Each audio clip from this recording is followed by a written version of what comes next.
Eloquentia, le concours d'éloquence organisé par Isegoria. Merci à l'administration d'Audencia et à Rhétorique d'avoir rendu possible l'organisation de cette 8e édition. Rhétorique est une agence de conseil en stratégie de communication qui accompagne et conseille les entreprises et leurs employés de différentes façons, la prise de parole étant au centre. Et c'est précisément la valeur que nous souhaitons donner à notre concours d'éloquence.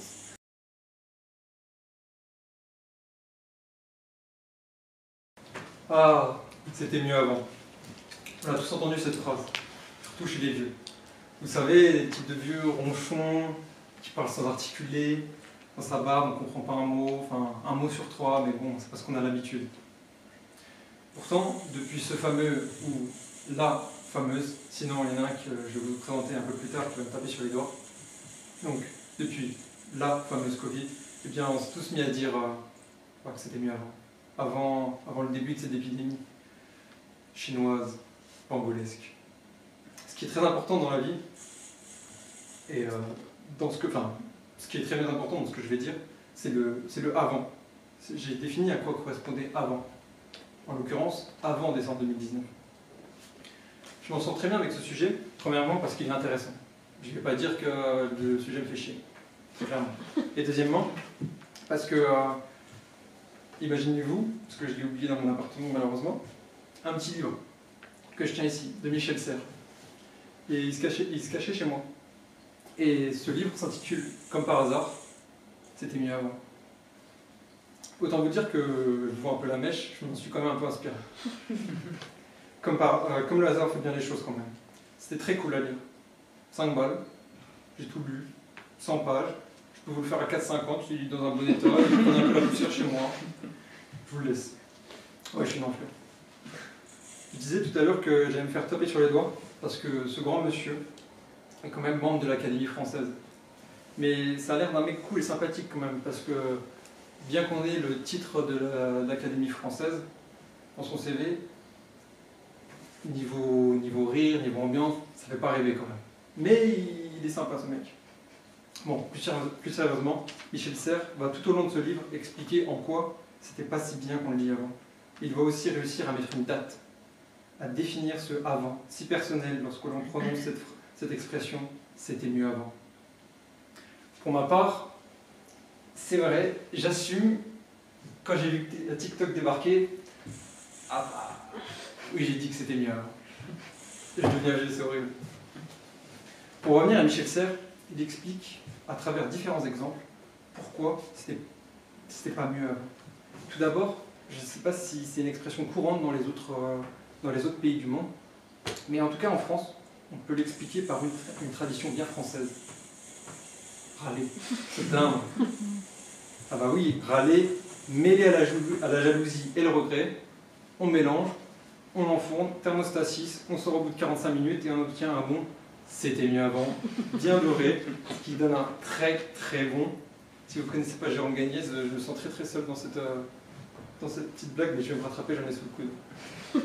Michel Serres, décédé en 2019 à 88 ans, on pense à lui, commence ce livre par nous narrer l'augmentation phénoménale de l'espérance de vie durant son siècle, le 20e. J'ai fait une trompe. Dans le registre « Ah, c'était mieux avant », Michel Serres commence très fort, en pointant du doigt les leaders d'antan.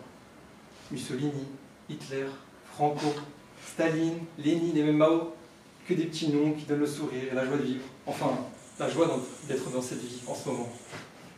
Parce que oui, à son époque, où ces grands leaders régnaient, il y avait des guerres, des morts, des exterminations.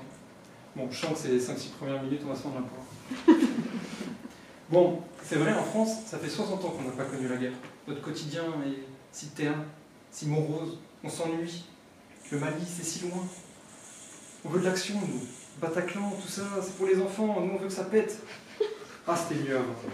Avant, je n'aurais pas été incendié pour ces petites blagues, alors qu'aujourd'hui, les joyeuses de la tutosphère vont me bousiller dans 10 ans, 20 ans, quand j'entrerai dans un ministère et qu'on verra cette vidéo. Autant me dire qu'elle fera tâche sur le CV. Non, mais c'est vrai. Partir à l'autre bout de la France, ou du monde, couper de sa famille, la boule au ventre, avec ses camarades et boire du bon jaja qui tâche, ça manque, punaise. C'est pas les politiques qui feraient ça avec leur couteau. Bon, faut que je me calme. je m'attache un peu trop à mon personnage. Plus sérieusement, Michel Serres dit dans son livre que depuis son enfance, il était formaté par la guerre et qu'il ne connaît que ça finalement. En son enfance, on lui parlait de la première, à 14 ans, éclate à la deuxième, pour ensuite connaître le Vietnam et l'Algérie. Jusqu'à la trentaine, il berça dans l'esprit de guerre. Aujourd'hui, on n'a pas les mêmes problèmes, on n'a plus ces peurs. J'y réfléchissais et vous voyez la pyramide de Maslow. On l'a tous vu. C'est un peu ça en fait. Vous passez des paliers dans votre relation à l'anxiété, aux problèmes du quotidien. Au début, c'est manger, boire, dormir au chaud, se vêtir, etc. Et à la pointe de cette pyramide, vraiment le sommet, la dernière pierre qu'un Égyptien ou un esclave, on s'en fout, a mis sur Khéops, c'est que la moquette de votre suite au Bristol, là, il y a une petite tache dans le coin droit près du lit. Et ça, c'est inadmissible ça. Il faut appeler une femme de chambre. C'est n'importe quoi. Au XXe siècle, la première cause de mortalité fut la guerre. Une première, car avant le XXe, c'était les épidémies et les maladies infectieuses qui ravageaient les populations, la peste, le choléra, la rougeole, on n'en citait que quelques-unes. Ah, c'était mieux avant. Avant, on allait à la guerre, au front, au combat, avec des vraies armes et des vrais hommes, des courageux. Aujourd'hui, tout se passe dans les jeux vidéo débiles. Et oui, Call of Duty, c'est facile, c'est pour les nuls. C'est pour les campeurs qui jouaient la LSAT avec détecteur d'ennemis, je ne sais pas si vous vous en souvenez. Avec les lots rouges. C'est vrai. C'est pas du vrai, c'est trop facile. Ah, c'était mieux avant. Avant, on corrigeait les Allemands. On leur montrait ce qu'ils méritaient, ces brutes sanguinaires, qui décimèrent nos familles, les populations juives, de tziganes, d'handicapés, d'homosexuels. Aujourd'hui, on est les meilleurs amis. On leur achète tout à tour de bras. Bah oui, ils sont contents des Französisch. On peut même se marier entre Français et Bosch. Vous vous rendez compte? Tu mets au monde une fille qui a ton nom de famille et qui se retrouve à s'appeler Müller ou Schmitt. Et j'en passe des meilleurs. Ça, c'est inconcevable. Une paix avec nos cousins germains est irréaliste. Ça cache quelque chose. Ah, c'était mieux avant. Avant, on restait entre nous. Nous, Français, notre patrie, notre communauté. Les étrangers étaient de passage, ils nous filaient un coup de main. Les Portugais, les Rital, c'était bien sympa, ils venaient, ils repartaient. Bon, ils ont fini par s'installer. À la rigueur, eux, on les accepte. Mais pas plus. Ça menacerait nos valeurs, nos traditions, chasse-pêche et religion, pardon. Regardez-nous aujourd'hui. On ne se reconnaît plus. Des valeurs envolées par une diversité menaçante et opportuniste qui veut anéantir la belle France gaulienne. Je suis à deux doigts d'implorer Jeanne de revenir. Ne me forcez pas à le faire. Ah, c'était mieux avant. Avant, on ne s'embêtait pas, pardon. Les philosophes nous apprenaient que l'homme était fini, l'univers infini, le progrès avançait à grands pas, et seule la découverte était notre souci. Les pétroliers dégazaient au large, Lactalis rejetait des polluants dans les flers et l'air français. Non, ça, c'est actuel. Je crois que j'en dis un peu trop.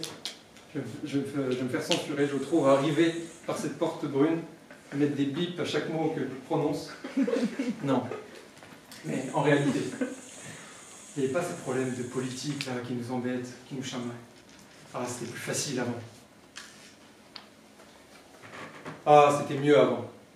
Avant, on n'avait pas de problème, on allait voir le médecin du village, ça ne nous coûtait pas grand-chose. Maintenant, la sécurité sociale, la CSG, CRDS, la dette immense qu'on a à rembourser, ce truc nous pompe notre fric. Bientôt, les psychologues seront remboursés par la Sécu, j'ai vu ça. Vous vous rendez compte? Donc, tu as parlé à un mec qui est payé par nos impôts. Donc ça, c'est gratuit. Mais va dans un parc PMU, à 7h30 du mat', tu prends une bière, et là, je peux te garantir que tu vas trouver quelqu'un qui parle rien. Et pendant plus de 20 minutes. Ah, c'était mieux avant. Les gens étaient pudiques. Les femmes respectaient la libido débordante des hommes en couvrant leur corps. Ça, c'était le respect. Aujourd'hui, le tissu semble un peu trop cher. Bon, c'est vrai qu'à l'époque, on se couvrait pour cacher des petites cicatrices, de la variole, des choses comme ça. Mais ce n'était pas le plus important. C'était le respect qui était important. Aujourd'hui, tu te mets nu devant ton portable et un filtre rouge pour 3-4 likes. C'est pas ça qui mettra la daronne à la maison. Ah, c'était mieux avant. Le mariage, c'était un vrai mariage, pour la vie. Pas de divorce 10 ans plus tard. Il est vrai que les mariages duraient 5 ans, parce que l'un des deux mourait entre-temps. Mais c'était jusqu'à la mort, comme le prêtre l'avait dit. On se quittait pas comme ça, sur un coup de tête, et on se barrait. Non, n'oubliez pas. Travail, famille. Non, je vais me calmer. Ah, c'était mieux avant. Avant, on était propriétaire à 30 ans. Aujourd'hui, on trime à rembourser un prêt à 2%. C'est le monde à l'envers. Bon, c'est vrai qu'à l'époque, on avait de la chance. L'héritage tombe à 30 ans. Aujourd'hui, les retraités n'ont toujours pas touché leur héritage, qui part en fumée, en EHPAD. Ah là là. Ah, c'était mieux avant. Avant, nous, les hommes, n'étaient pas embêtés avec ces histoires de tâches ménagères, faire la cuisine, etc. Pas le monde du monde. On travaillait, et on rentrait, on s'affalait dans le canapé en attendant que le dîner soit prêt. Ah, c'était la belle vie. C'est plus possible maintenant. Elles sont devenues rebelles. Ça va pas du tout. Quand je vous dis que les valeurs de la France partent en fumée, ah messieurs, c'était sympa avant. Tout ça pour dire que non, ce n'était pas mieux avant. Et quand on dit ça, c'est qu'on s'ennuie, qu'on n'aime pas vieillir. On regrette notre jeunesse candide. Et on souhaite vivre ces moments dans le passé. Finalement, peut-être que plus tard, nous échapperions à cette satanée expression si chère au Seigneur, car nous avons connu cette époque du confinement et de la restriction. C'est vrai, il est dur d'avoir 20 ans en 2021. C'est moins bien, ça claque moins bien, c'est 2021. Et pas chaud. Il faut faire avec, on est dans l'air du temps. Tout ça pour dire que peut-être que la Covid est une chance et qu'elle nous épargnera de prononcer cet adage. Pour finir, il n'y a qu'une seule fois où c'était mieux avant. C'était avant qu'on prononce, pour la première fois, c'était mieux avant.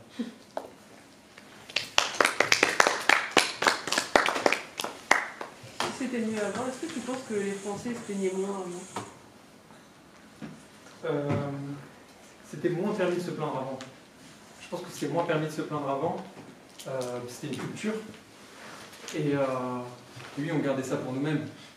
On allait travailler, les petits jeunes qui travaillaient à la mine à 14 ans, ils n'allaient pas se plaindre, c'était comme ça, ils n'avaient pas le droit. Le hashtag, c'était mieux avant. Est-ce qu'il est seulement réservé à nos illustres boomers ou est-ce que chacun peut le faire sien? Bah, c'est plus facile pour eux, les boomers, de dire c'était mieux avant. Ils ont connu un passé, cette époque ancienne. Nous, on n'a pas beaucoup de recul finalement dans la vie. Et comme je le disais, c'est un rapport à la jeunesse. Comme on vieillit, on est plus près de l'échéance finale finalement. Et cette jeunesse candide où on pouvait tout se permettre, etc., elle s'apprête à l'utilisation de cette expression.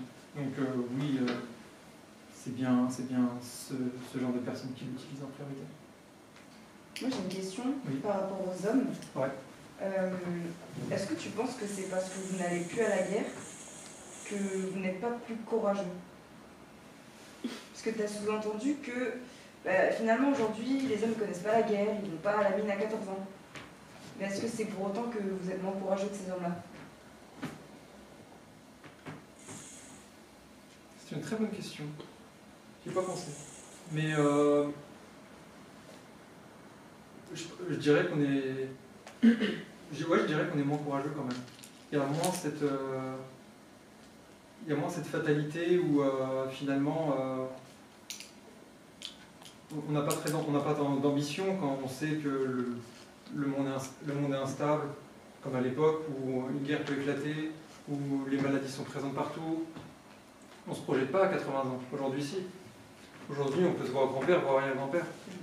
Donc finalement, ce courage à entreprendre des choses qui mettent en péril notre santé et notre vie, on l'a moins. Parce qu'on peut se projeter dans le futur. Mais du coup, est-ce que tu ne penses pas que c'est parce que plutôt on a moins besoin de courage aujourd'hui qu'on est moins courageux? Si, aussi. Si, on a moins besoin. Enfin, c'est un autre type de courage. C'est un courage plus conscient et moins. Plus conscient aujourd'hui qu'on a besoin pour évoluer. Moi j'ai une autre question. Oui, je t'écoute. Est-ce que tu partages cette adage-là, c'était mieux avant? Ou Enfin, est-ce que tu penses que la diversité aujourd'hui, dans tous les sens du terme, tous les sujets qu'on peut aborder, elle est menaçante? Ah, ok, je comprends ta question. Tu veux dire que avant, il n'y avait pas de diversité, donc c'était mieux. Enfin, tu fais référence à la France. Oui, c'est ce que tu as dit dans ton discours. Oui, oui. Donc je voulais savoir si tu partageais cet avis-là, parce que tu parlais des seniors, Oui. mais moi je veux ton avis à toi. Ah, non, moi évidemment je ne partage pas cet avis. Et au contraire, je pense que la diversité est une force. Ce qui fait la force de Paris à l'heure actuelle, c'est la diversité. Il y a toutes les nationalités à Paris finalement. Tu peux te retrouver, c'est une ville cosmopolite. Et c'est ça qui l'a fait vivre. Et aujourd'hui, la France est belle parce qu'elle est. Je suis troublé par la pluie derrière et quand je vais rentrer en costard. Non, la France est belle parce qu'elle est cosmopolite et qu'elle s'ouvre à des diversités. C'est comme une entreprise finalement. On dit qu'il faut de la diversité pour avoir de nouveaux points de vue, etc. C'est la même chose. Merci. Merci beaucoup. Merci beaucoup. Merci à vous. Non, ouais, écoutez.